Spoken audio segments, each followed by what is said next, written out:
என் பேர் ஷரீஃபா. நான் வந்து ஹஸ்தினாபுரம்லேருந்து வரேன்.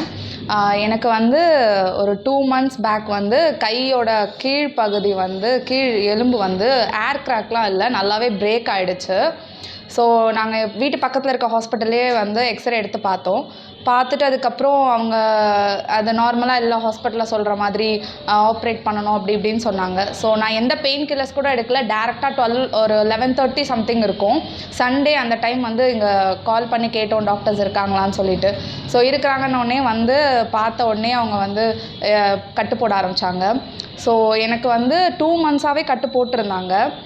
அதுக்கப்புறம் அந்த 2 months தான் கட்டு போட்டதே. அதுக்கப்புறம் எந்த பெயினோ இல்லை, எதுவுமே இல்லை. நார்மலாக வந்து இப்போ என்னால் எல்லாமே செய்ய முடியுது. என் கையும் சரியாயிடுச்சுன்னு சொல்கிறாங்க. ஸோ இங்கே இருந்த சர்வீஸுமே ரொம்ப பெட்டராக இருந்தது. டாக்டர்ஸ் ட்ரீட் பண்ணுறதா இருக்கட்டும், எல்லாமே வந்து ரொம்ப பர்ஃபெக்டாக நல்லா இருந்தது. ஸோ இப்போ நான் ரொம்ப ஹாப்பியாக இருக்கேன். என்னோடய கையும் சரியாயிடுச்சு வித்தவுட் ஆப்ரேஷன். தேங்க்யூ.